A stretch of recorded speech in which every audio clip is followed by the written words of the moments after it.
Assalamualaikum warahmatullahi wabarakatuh. Bulan yang 12 itu Allah jelaskan minha arba'atun hurum.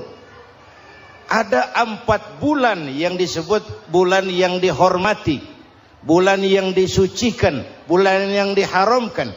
4. 3 bergandengan, 1 agak terpisah. Yang bergandengan itu Rajab, Sya'ban, Ramadan. Yang agak terpisah itu Muharram. Ini 4 bulan yang dihormati, disebut Ashhurul Hurum. Saudara-saudara, Muharram ini salah satu dari 4 bulan yang istimewa. Kenapa? Banyak peristiwa besar yang terjadi di bulan Muharram. Hampir semua nabi dan rasul berkaitan dengan Muharram ini. Hampir semua nabi dan rasul. Kita akan kutip beberapa saja dalam konteks kekinian. Pertama, Allah menerima taubatnya Nabi Adam pada hari ke-10 bulan Muharram. Adam itu bapak moyang kita. Dosanya 1, makan buah khuldi. Dikeluarkan dari surga. Kita dosanya banyak, kepengen masuk, enggak nyambung. Hai Adam, dari tidak ada kamu saya adakan.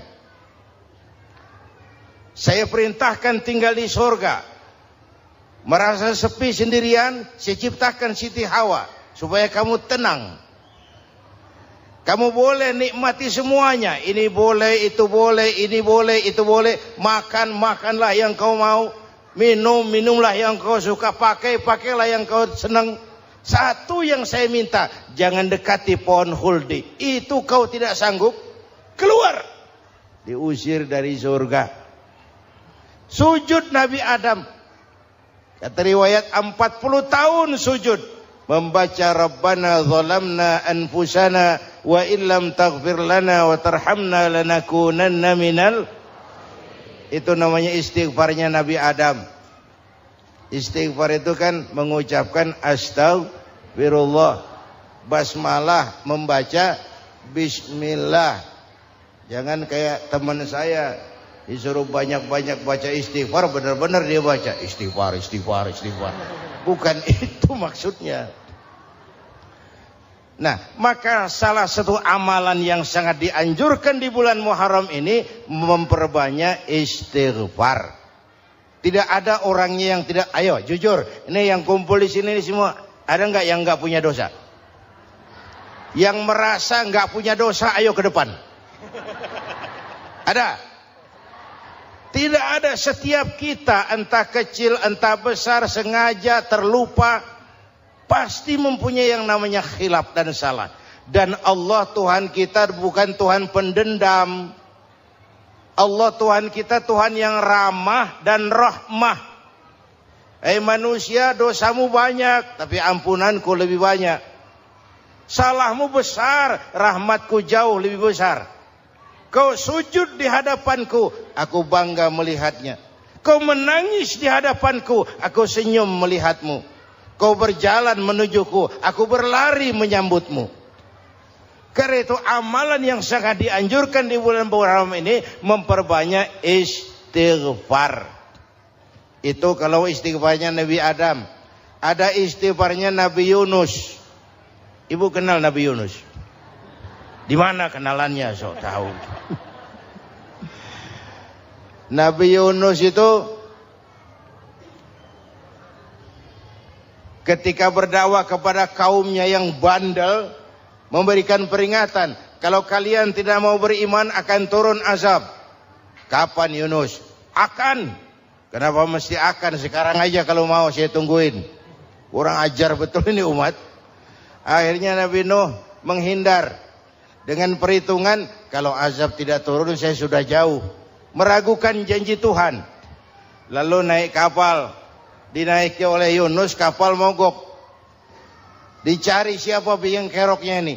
Diundi ternyata Yunus, sampai 3 kali diundi. Dibuanglah Yunus ke dasar laut, ditelan oleh ikan Nun atas perintah Allah. Telan itu Yunus, jangan pakai dikunyah,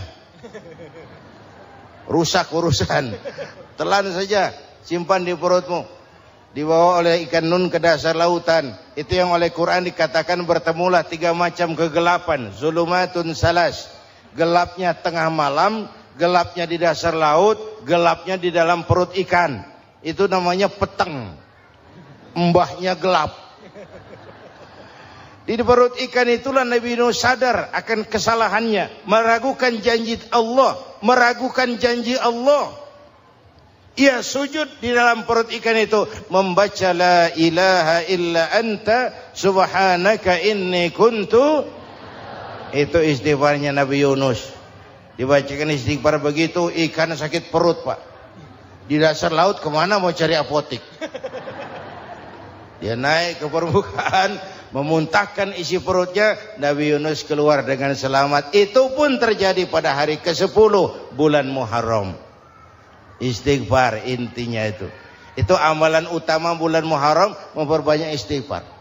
Allah selamatkan Nabi Nuh dari bahtera banjir yang luar biasa 10 Muharram. Allah selamatkan Nabi Ibrahim dari pembakaran Raja Namrus 10 Muharram. Setelah Nabi Ibrahim itu menghancurkan berhala-berhala, Abrahat pulang mau ibadah, lihat Tuhannya berantakan, marah besar. Siapa yang menghancurkan Tuhan-Tuhan kita ini? Ada yang lapor, kami lihat Ibrahim. Tangkap. Belum ada bukti. Tangkap dulu yang penting.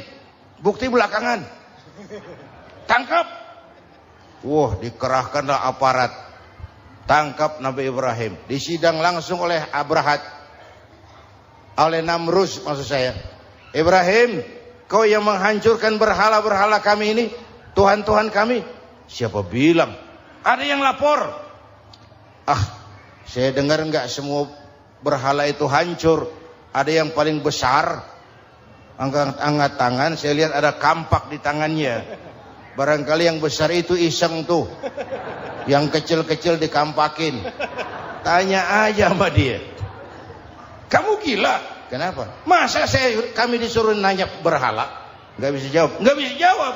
Lah kenapa disembah? Lebih gila mana sih? Tahu nggak bisa jawab kenapa disembah? Kurang ajar kamu Ibrahim. Bakar. Dibakar. Ketika Ibrahim dilempar ke kobaran api yang menggunung, Allah perintah api, ya naru kuni bardan wa salaman ala Ibrahim. Hai api, dinginlah sampean. Api Madura waktu itu, Pak. Hai api, dinginlah sampean, selamatkan Ibrahim. Api tunduk kepada perintah Allah. Ibrahim masuk ke kobaran api, selembar rambut pun tidak terbakar. Kenapa? Apinya tunduk kepada perintah Allah. Kenapa? Karena Ibrahim orang yang takut kepada Allah. Api tunduk kepada perintah Allah. Kalau kita baca ayat itu, masuk ke api, mateng. Sudah hadirin yang saya muliakan, oleh karena itu selamatnya Ibrahim dari pembakaran Raja Namrud itu pun pada 10 Muharram, Yaumul Asyura, hari ke-10 dari bulan Muharram. Imedia. Bapak Ibu hadirin hadirat yang saya cintai, sebagian kecil tentang Nabi Adam, Nabi Ibrahim dan Nabi Yunus, tapi saya belum menceritakan tentang Nabi Nuh tadi. Mengulang kaji. Nabi Nuh salah seorang rasul yang masuk ulul azmi 5 besar. Karena memang perjuangannya menggambarkan satu usaha yang ulet dan luar biasa. Beliau diberi umur 950 tahun. Lalu berdakwah selama 900 tahun. Sore, pagi, siang, malam. Dapat pengikut tidak lebih 80 orang. Rata-rata 10 tahun satu. Kalau saya minta berhenti aja jadi nabi, Pak. Ustadz mana masih mau buka pesantren? 10 tahun buka pesantren, yang nyantri cuma 1. Pedagang mana yang masih mau dagang? 10 tahun dagang, yang beli 1. Pimpinan partai mana yang masih mau kampanye? 10 tahun buka partai, yang nyoblos 1. Bangkrut. Umatnya bandel, kurang ajar, durjana, bajingan, tengik. Umatnya Nabi Nuh ini kalau diceramahi telinganya ditutup dengan tangannya. Nabi Nuh akhirnya rekes, Tuhan, siang malam saya berdakwah kepada umat ini, tiap kali saya sampaikan dakwahmu mereka tutup telinganya dengan tangannya, alergi dengar ceramah. Apa itu ceramah? Non profit. Saudara-saudara, jadi mau kamu gimana? No, sudah Tuhan, habiskan saja orang kafir. Nanti kalau punya anak, anaknya pun kafir lagi. Lebih baik bapak moyangnya sikat habis. Biasanya kalau bapak kalong, anak kampret. Bapak nyolong, anak nyopet. Fotokopi gimana aslinya? Habiskan saja. Itu mau kamu? No. Iya. Oke, nanti aku turunkan banjir, Nuh, buat kapal. Dengan apa saya harus buat kapal, Nuh? Ya dengan kayu, kata Tuhan. Kayunya dari mana, Tuhan? Ya dari pohon, Nuh. Pohonnya belum ada, Tuhan. Ya tanam dulu, Nuh. Bikin kapal, kayunya nanam pohon. Apa artinya? Perjuangan perlu kesabaran. Sukses itu ada prosesnya. Nggak bisa simsalabim abracadabra lalu kita mau sukses. Semua ada prosesnya. Walaupun kenyataannya begitu. Sukses banyak bapaknya, gagal itu yatim. Kalau kita sukses banyak yang ngakuin. Yang baru ketemu pakai manggil encing. Ketemu baru. Tapi sukses banyak bapaknya.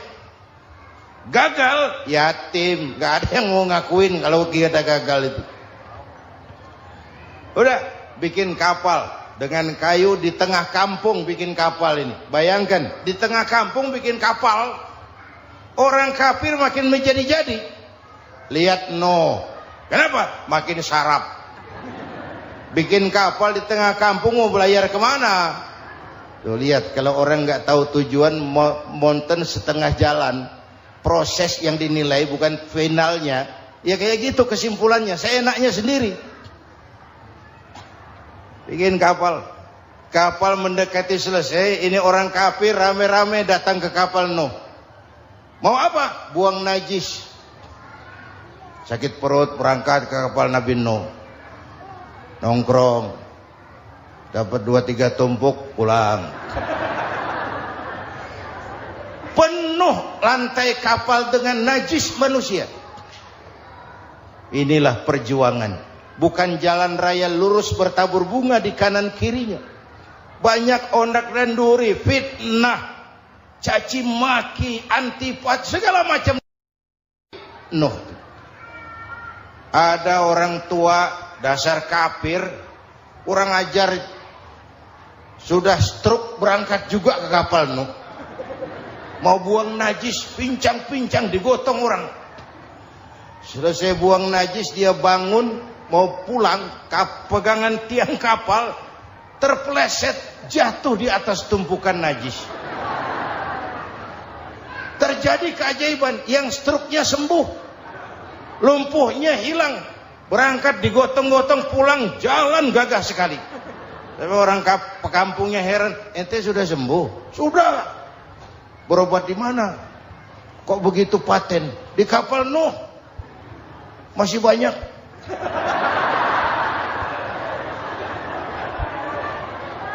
Yang berasa perlu obat bawa rantang.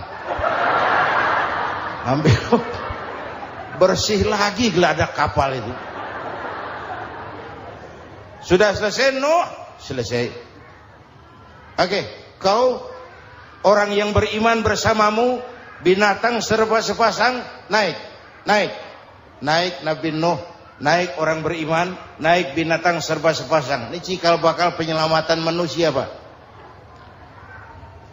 Naiklah orang beriman, sudah naik semua, Nabi Nuh kontrol. Ini contoh buat kita, kontrol. Sudah naik semua teman-teman, sudah. Pemimpin yang baik bukan cuma terima laporan di belakang meja. Laporan itu yang mana juga bagus. Sama juga kampanye yang mana juga merdu. Kalau aja yang dihitung. Pernah ada calon bupati kampanye janji, kalau saya berhasil kita akan banyak bangun jembatan di daerah kita. Orang tanya, Pak, nggak ada sungai di kampung kita, Pak. Dia bilang, sungainya kita bangun sekalian. Udah kadung janji, mana pula orang mau bangun sungai ini. Saudara-saudara, kontrol. Jangan cuma tunggu laporan di belakang meja, semua laporan bagus. Ya, Bu? Bu?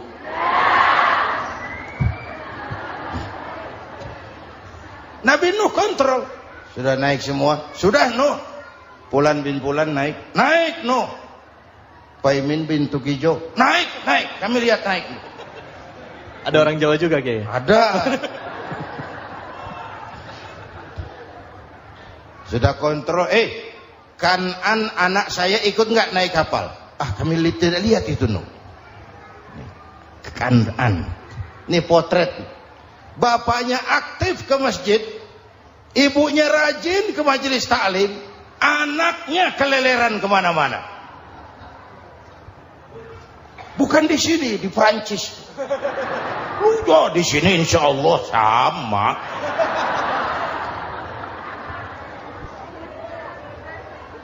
Nuh karena sayang anak, Nuh karena cinta anak, Nuh karena tanggung jawab anak, cari naik ke atas kapal. Lihat Kan'an, anak saya, nggak lihat, Nuh. Turun ke ruang bawah, periksa lagi. Mang, ayah Kan'an di dia. Jamaah Tasik ini rupanya di tangan. Tuh ayah, Mang. Ayah kemana ya budak ini? Turun ke bawah, tanya lagi. Ono Kan'an toh? Ora nano raketo. Rombongan Jawa Tengah naik ke atas buritan. Dari buritan kelihatan ternyata Kan'an tidak ikut naik kapal, kumpul di darat bersama orang kafir. Ini potret kita sekarang. Kumpul sama orang kafir, hanyut anak-anak kita, ditelan budayanya orang kafir, ditelan tradisinya orang kafir, ditelan pergaulannya orang kafir. Nuh karena sayang anak dari atas manggil. Dalam Quran dijelaskan itu. Karena Nabi Nuh di atas, Kan'an di bawah, teriak, ya bunayyar kam ma'ana. Begitu dalam Quran ayatnya. Cuma ini pakai gaya memanggil supaya kelihatan kegambar, kira-kira Nuh manggilnya begitu. Ini namanya gaya dakwah, Pak. Kalau ceritanya datar nggak menarik. Maka Nuh memanggil Kan'an, ya bunayyar kam ma'ana. Kata yang dengar, heeh. Ini gaya orang manggil, ya bunayyar kam ma'ana. Kan'an, kesini nak, naik kapal sama papi. Kata Kan'an di bawah itu, enggak mau papi, John di sini saja. Kata Nuh, jangan nak, Allah sedang murka, akan turun banjir. Kalau datang banjir papi, sa'awi ila jabalin ya'simuni minal ma'. Saya akan naik ke gunung tinggi yang bisa menyelamatkan saya dari banjir. Kan'an naik ke gunung, gunung dihantam banjir, Kan'an mati. Sampai sekarang. Yang kelima, Nabi Musa, kisah Muharramnya ini. Lahir dalam kondisi yang sulit. Karena Fir'aun mimpi akan lahir seorang anak dari keturunan Bani Israel yang akan menghancurkan kerajaannya. Kata Fir'aun, sudah lahir belum anaknya? Belum. Kalau gitu mulai malam ini laki-laki dilarang bergaul sama istrinya. Semua perempuan hamil di bawah pengawasan negara. Mulai hari ini kalau lahir anak laki-laki terutama Bani Israel, penggal. Satpol PP disiapkan. Udah ada kayaknya. Ada. Patroli. Bayangkan, nah Fir'aun itu bikin undang-undang seenaknya sendiri. Apalagi merasa kekuasaannya dalam ancaman. Penguasa manapun kalau merasa dalam ancaman, panik. Padahal kekuasaan itu kayak harimau. Makin lama ditaiki, makin sulit turun. Kenapa? Karena macannya makin lapar. Naik terus capek, turun dimakan harimau. Serba sulit. Saudara-saudara, kalau kita mau belajar dari Pak Harto, saya melihat kekurangan Pak Harto cuma satu, terlambat berhenti.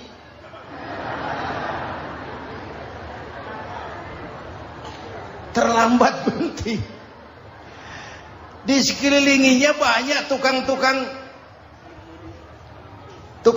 jilat, tukang semir. Pak, kalau tidak ada bapak kami bagaimana, Pak? Saudara hadirin yang saya hormati, maka sering saya ingatkan, temanmu yang sejati adalah teman yang membuat kamu jadi benar, bukan teman yang selalu membenarkan kamu. Berapa banyak pejabat-pejabat hancur karena selalu dibenarkan oleh lingkungannya. Bapak benar, Pak. Bapak bijaksana, Pak. Itu tepat, Pak. Benar. Buang angin pun kata kelilingnya, oh Bapak sehat. Temanmu yang sejati, teman yang bikin kamu jadi benar, bukan teman yang selalu membenarkan kamu. Bapak Ibu hadirin yang saya hormati, tapi kehendak Allah terjadi. Lahirlah Musa. Bayinya dihanyutkan di sungai Nil. Bayi sudah menderita, dihanyutkan di sungai Nil.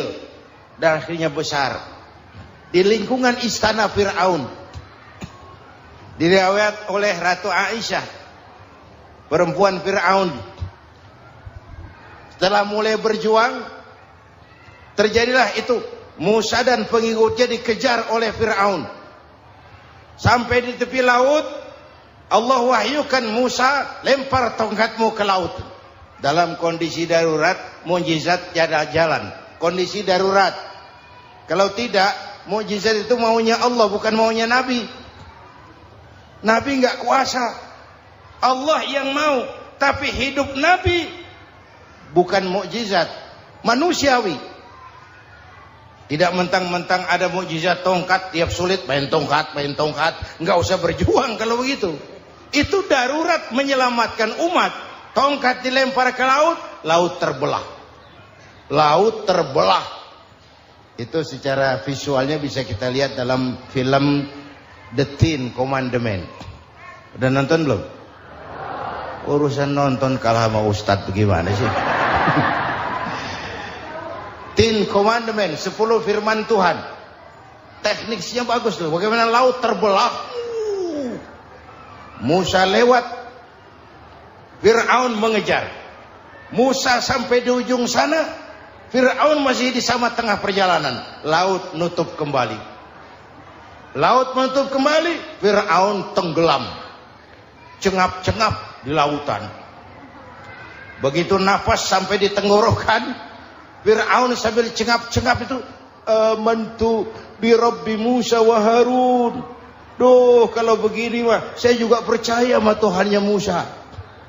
Malaikat maut jengkel, goblok loh. Terlambat sekarang. Tenggelamin terus. Modar. Musa selamat. Fir'aun mati. Jenazahnya, jasadnya terdampar di pinggir laut. Beberapa waktu kemudian ditemukan orang, dimumi, dibalsem, diawetkan. Itu sesuai janji Quran. Wa kadzalika nunajjika bibadanika litakuna liman khalfaka ayah. Kami selamatkan badan kamu agar jadi pelajaran bagi orang-orang sesudah kamu nanti. Janji Quran tepat. Janji itu 14 abad yang lalu. Jasad Fir'aun ditemukan, dimumi, diawetkan, dibalsem di bawah nama Farao Ramses II. Sekarang tersimpan di Museum Negara di Mesir. Kapan-kapan nanti ibu main ke Mesir, mampir. Naik ojek paling berapa itu? Oh, orangnya tinggi, hidungnya mancung, pokoknya pantaslah jadi Firaun. Selamatnya Musa di kejaran Firaun di ujung sana itu terjadi pada hari ke-10 bulan Muharram, yang oleh orang Nasrani diperingati dengan hari raya Paskah. Mereka melaksanakan puasa, mensyukuri nikmat keselamatan dari kejaran Fir'aun. Makanya kalau kita ikut puasa di bulan Muharram, bukan mengikuti syariatnya Nasrani, salah. Karena Nabi mengajarkan, itu sumbernya. Bukan ikutan sama ibadahnya Israel. Tapi memang agama ini kan merupakan mata rantai. Datang Rasul baru melengkapi Rasul sebelumnya, datang Rasul baru melengkapi Rasul sebelumnya. Mata rantai yang berkaitan. Setelah Muhammad selesai, selesailah tugas Nabi dan Rasul. Selesailah misi Nabi dan Rasul. Tidak ada Nabi lagi sesudah Nabi Muhammad. Itu harga mati, titik. Gak ada kompromi. Siapapun sekarang ini nggak datang ngaku jadi Nabi, wajib tidak percaya. Wajib tidak percaya. Tapi kaitannya memang kita bilang Nasrani, orang bahasa Arab, bahasa Ibraninya Nazaret, Nasiroh, Nazaret. Itu beda dialek. Kita Daud, dia David.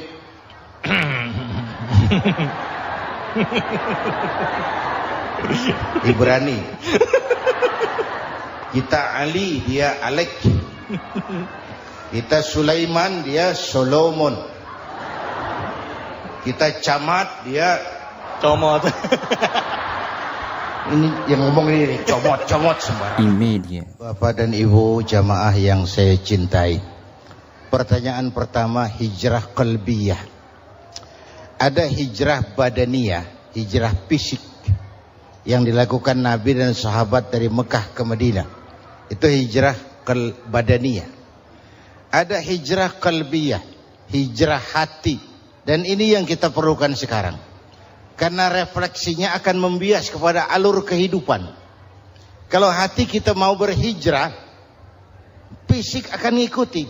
Hijrah dari tempat, dari malas ibadah menjadi rajin ibadah. Hijrah dari maksiat kepada yang ma'ruf. Dari berpecah belah menjadi bersatu. Hijrah seperti itu yang sangat kita perlukan. Apalagi masyarakat ini paternalistik. Kita harus hijrah mental sekarang ini. Maka yang disampaikan tadi benar. Seorang ketua MK siap mengundurkan diri kalau terbukti anak buahnya terlibat suap. Itu walaupun siap, tapi sudah angin segar buat rakyat. Bahwa masih ada banyak insya Allah pejabat kita yang punya harga diri. Walaupun ada juga pejabat kita yang muka tembok, kulit badak, kuping kebo. Muka tembok, kulit badak, kuping kebo. Biasanya kalau kereta api tabrakan di negara-negara maju, Menteri Perhubungannya mundur. Di kita petugas palang pintu dipecat. Jauh sekali. Menteri sama petugas palang pintu. Yang benar-benar diadili yang krocok-krocok, kopral-kopral gitu. Padahal hadisnya jelas. Ar-rashi wal murtashi finnar. Yang nyuap dan yang nerima suap, dua-duanya neraka. Kasus potret belakangan ini, yang nerima suap, yang diuber, yang nyuap aman. Yang nyuap aman, yang korupsi pajak dikecil-kecilin, yang ngemplang pajak aman. Padahal ngemplang pajaknya triliunan. Padahal dia sudah dikasih fasilitas oleh negara mengelola sumber daya alam negara yang artinya milik rakyat.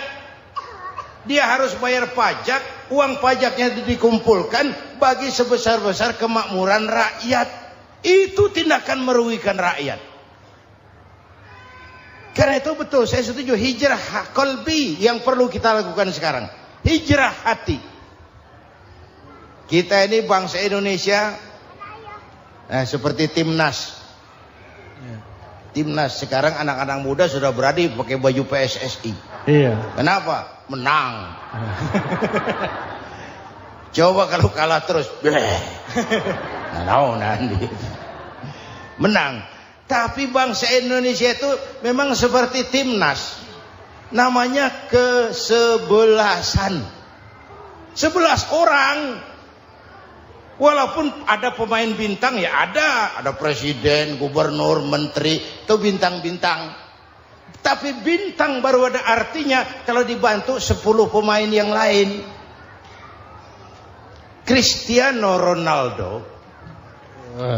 Siapa itu? Penyerang tengah Real Madrid. Bintang. Lionel Messi. Siapa lagi itu? Barcelona. Bercelana.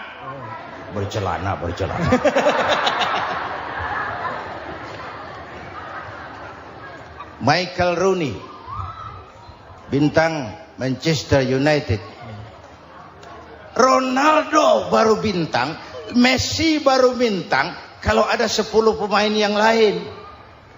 Bagaimanapun hebatnya Cristiano Ronaldo, kalau sendirian lawan satu kesebelasan babak belur. Itulah kita, bangsa Indonesia. Kita satu kesebelasan, harus saling memperkuat. Ada bangsa kita ini yang jadi jaksa, ada yang jadi hakim, ada yang jadi polisi. Itu posisi penyerang tengah, kiri luar, kanan dalam, back, striker, kiper, posisi. Tapi sadar, kita satu kesebelasan, Bung. Jangan bikin gol ke gawang sendiri. Kalau punya bola bagus, operan dong sama temannya. Yang bisa menciptakan gol, operan. Ada yang jadi pengusaha besar, bagus boleh. Punya untung besar, operan. Kasih masjid, kasih pesantren, operan. Ini kesebelasan kita kalau punya bola pelitnya setengah mati, Pak. Nggak mau ngoper. Bawa sendiri, mending bikin gol. Enggak.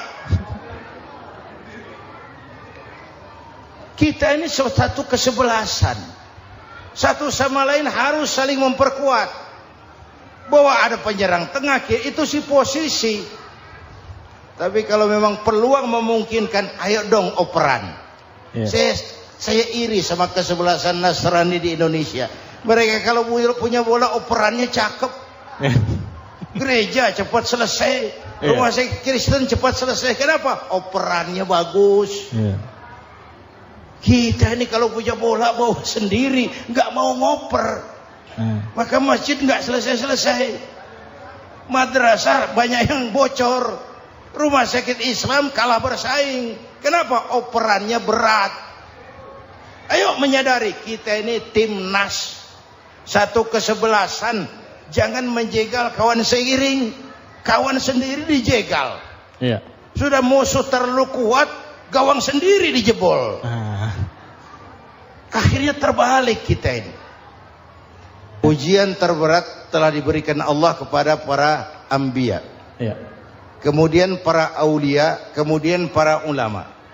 Summal amsal fal amsal, ke bawah dan ke bawah, diuji setiap orang menurut kekuatannya berpegang kepada agama. Kalau karena anak Melayu bilang, kalau takut dengan ombak, jangan berumah di tepi pantai. Kalau takut diterjang ombak, jangan berumah di tepi pantai. Kata ibu tadi, mau jadi pohon tinggi harus berani ketiup angin. Makin tinggi pohonnya, makin keras anginnya.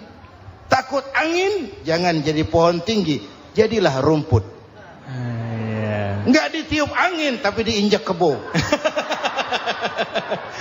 Apa yang nggak ada resikonya? Iya. Apa yang nggak ada resikonya? Semua nabi ada yang dihantam kekuasaan yang arogansi. Ibrahim berhadapan dengan Abrahat, Namrud. Musa berhadapan dengan Fir'aun. Ada yang diuji dengan berhadapan umat yang sangat kurang ajar. Ada yang diuji dengan gosip yang dahsyat. Nabi Yusuf digosipi sama Zulaikha itu. Nabi Yusuf Nabi Yusuf.